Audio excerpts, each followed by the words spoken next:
Europe মহাদেশের একটি বিশেষ অংশ হল আইবেরিয়ান উপদ্বীপ। এই উপদ্বীপে ইউরোপিয়ান দেশ স্পেন ও পর্তুগালের অবস্থান। অতীতে প্রায় ৮০০ বছর মুসলিমরা আইবেরিয়ান উপদ্বীপ শাসন করেছে। মুসলিম শাসিত এই অঞ্চলকে আন্দালুস নামে ডাকা হতো। ইসলামী শাসন ব্যবস্থার অধীনেই আন্দালুস সহ সমগ্র ইউরোপ উন্নত সভ্যতার ছোঁয়া পেয়েছিল। সেজন্য আন্দালুসের রাজধানী কর্ডোভা ইউরোপের বাতিঘর নামে পরিচিত ছিল। কেন কিভাবে এই পর্বে আন্দালুসিয়ায় মুসলিম শাসনের স্বর্ণযুগ সম্পর্কে আলোচনা করা হবে।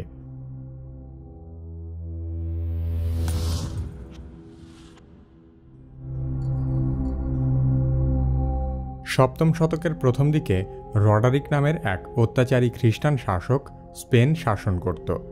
তখন জুলিয়ান নামের এক নিপীড়িত খ্রিস্টান পাদ্রী উত্তর আফ্রিকার গভর্নর মুসা ইবনে নুসাইরের কাছে রডারিকের বিরুদ্ধে অভিযোগ জানায়। মুসা ইবনে নুসাইর স্পেনের অত্যাচারিত জনগণের প্রতি সমবেদনা প্রকাশ করেন এবং তার বিখ্যাত সেনাপতি তারিক ইবনে জিয়াদকে স্পেন বিজয় করে ন্যায় বিচার প্রতিষ্ঠা করার নির্দেশ দেন। সেনাপ্রধান তারিক সমুদ্র পাড়ি দিয়ে স্পেনের একটি পাহাড়ি উপকূলে এসে পৌঁছায়। এই জায়গার নাম রাখা হয় জাবাল আল তারিক। পরবর্তীতে জাবাল আল তারিক শব্দটি বিকৃত হয়ে জিব্রাল্টার হয়ে যায় এবং এই সামুদ্রিক অংশের নাম হয় জিব্রাল্টার প্রণালী। মাত্র ১২,০০০ মুসলিম সেনা প্রায় ১,০০,০০০ খ্রিস্টান সৈন্যের বিরুদ্ধে প্রাণপণ লড়াই করে বিজয় অর্জন করে। ৭১১ সালে মুসলিমদের সেই বিজয়ের ফলে তৎকালীন স্পেনের অধিবাসীরা রডারিকের দাসত্ব থেকে মুক্ত হয়ে স্বস্তির নিঃশ্বাস ফেলে। তখন মুসলিমরা সবাইকে আপন করে নিয়েছিল, কারণ তারা বিশ্বাস করত সমগ্র বিশ্ববাসী এক আল্লাহর সৃষ্টি এবং সবাই মাত্র একটি পরিবার থেকে উদ্ভূত। আন্দালুসে মুসলিম শাসন সমগ্র ইউরোপে উন্নত সভ্যতা গড়ে তুলতে ব্যাপক অবদান রাখে। জমকালো শহর, দৃষ্টিনন্দন স্থাপনা, প্রশস্ত রাস্তা, সড়কবাতি, মনোরম উদ্যান, কৃত্রিম ঝর্ণা ইত্যাদি বিষয়ের সাথে পশ্চিমাদের পরিচয় করিয়েছিল মুসলিমরা। এছাড়া দৈনন্দিন জীবনে ব্যবহার্য অসংখ্য বিষয় মুসলিমদের আগমনের পূর্বে আন্দালুস সহ সমগ্র ইউরোপের লোকেরা জানতই না। যেমন কাগজ, তুলা, সুতি কাপড়, রেশম, রুমাল, সুগন্ধি, কাচের আয়না, রঙিন কাচ, লবণ, মরিচ, সাবান, কেরোসিন, আগ্নেয়াস্ত্র, উইন্ডমিল, বই বাঁধাই, পোস্টাল স্ট্যাম্প, চশমা, ঘড়ি, compass, globe, flask, carpet, medical অপারেশনের সরঞ্জাম, কৃত্রিম দাঁত, তরমুজ, লেবু জাতীয় ফল এবং বহু ঔষধি বৃক্ষ। মুসলিমরা জিব্রাল্টার অতিক্রম করার পর লেবু জাতীয় গাছ রোপণ করেছিল। এখানে অন্য যে কোনো ফসলের তুলনায় লেবু জাতীয় ফলগুলো ভালো উৎপাদিত হচ্ছিল বলে তারা এই অঞ্চলকে ডাকত আর্দুল বুর্তাগাল নামে। ভাষাতাত্ত্বিকদের মতে সেই বুর্তাগাল থেকেই আজকের পর্তুগাল নামটি এসেছে। খ্রিস্টীয় ১০০০ সালের দিকে পৃথিবীর জনসংখ্যা ছিল মাত্র ৩০ কোটিরও কম। সে সময় পৃথিবীর সবচেয়ে বড় শহর ছিল কর্ডোভা, দ্বিতীয় ছিল চীনের কেইফ্যাং, তৃতীয় বাইজেন্টাইন সাম্রাজ্যের কনস্টান্টিনোপল, চতুর্থ কম্বোডিয়ার অ্যাঙ্কর, পঞ্চম জাপানের কিয়োটো, ষষ্ঠ ফাতেমীয় খিলাফতের রাজধানী কায়রো, সপ্তম বাগদাদ, অষ্টম ইরানের নিসাবুর, নবম আরবের আল হাসা এবং দশম পারস্যের ইস্পাহান। তৎকালীন বিশ্বের শীর্ষ ১০টি শহরের মধ্যে ৬টি ছিল বিভিন্ন ইসলামী শাসনের রাজধানী।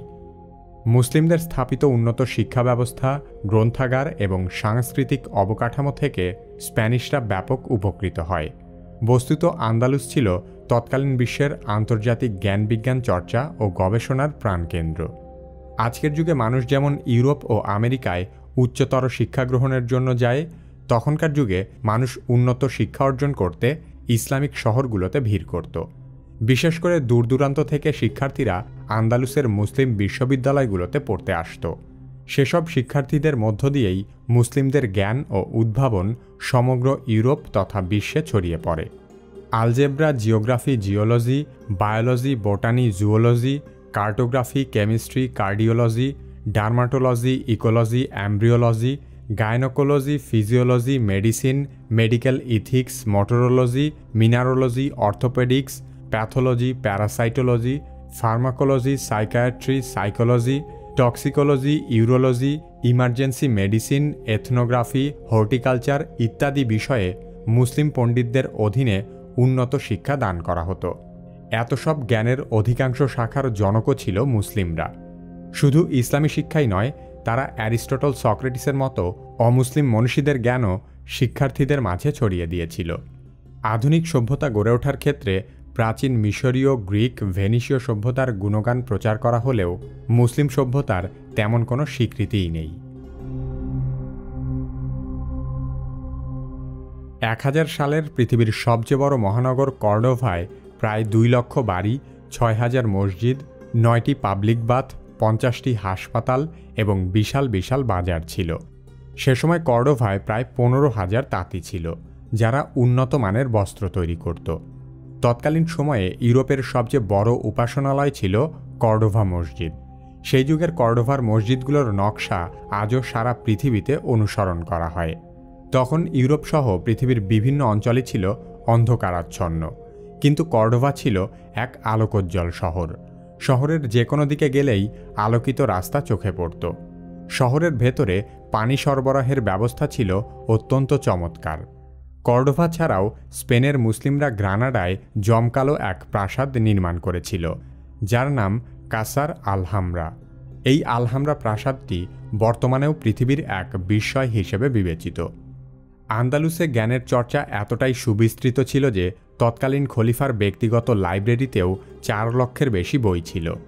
স্পেনের মুসলিম পণ্ডিতদের ভেতরে ইবনে বাজ্জাহ, ইবনে রুশদ, ইবনে তোফায়েল, ইবনুল খাতির, ইবনে খালদুন, আল বাকরি, আল মাজিনি, ইবনে জোবায়ের, ইবনে মাইমুন, গারিব ইবনে সাইদ, ইবনে আব্বাস জাহারাভি, আব্বাস ইবনে ফিরনাস প্রমুখ পণ্ডিতগণ নিজ নিজ শাখায় অসামান্য অবদান রাখেন।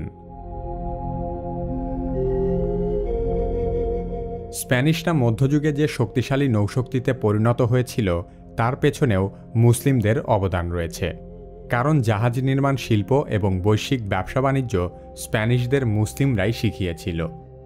যে স্পেন ইসলাম ধর্ম, ইসলামী সভ্যতা ও সংস্কৃতির কারণে উন্নতির শিখরে আরোহণ করেছিল, আজ সেই ইসলাম স্পেন থেকে অপসারিত।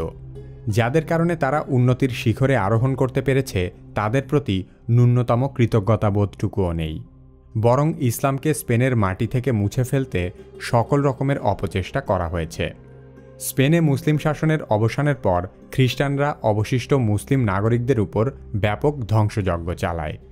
এমন বর্বরতা আর হত্যাযজ্ঞের নজির পৃথিবীর ইতিহাসে আর দ্বিতীয়টি নেই। এছাড়া বহু মুসলিমদেরকে জোর করে খ্রিস্টান ধর্ম গ্রহণে বাধ্য করা হয়। অনেক মুসলিম স্থাপত্য ধ্বংস করা হয় এবং জ্ঞানবিজ্ঞানের বই পুড়িয়ে ফেলা হয়। আন্দালুস সহ সমগ্র মুসলিম বিশ্বেই জ্ঞানবিজ্ঞান চর্চার এতটা প্রসার ঘটেছিল যে সেই সময়টা ইসলামী স্বর্ণযুগ হিসেবে পরিচিত। বিজ্ঞানে মুসলিমদের অবদান সম্পর্কে আরও জানতে চাইলে কি কেন কিভাবে ইসলামী স্বর্ণযুগ সম্পর্কে এই ভিডিওটি দেখতে পারেন। কি কেন কিভাবে চ্যানেলে আপনি নতুন হলে আমাদের অন্যান্য ভিডিওগুলোও দেখতে থাকুন। পরবর্তী ভিডিও আপলোড হওয়ার সাথে সাথে দেখতে চাইলে কি কেন কিভাবে সাবস্ক্রাইব করে বেল আইকনটিতে ক্লিক করুন।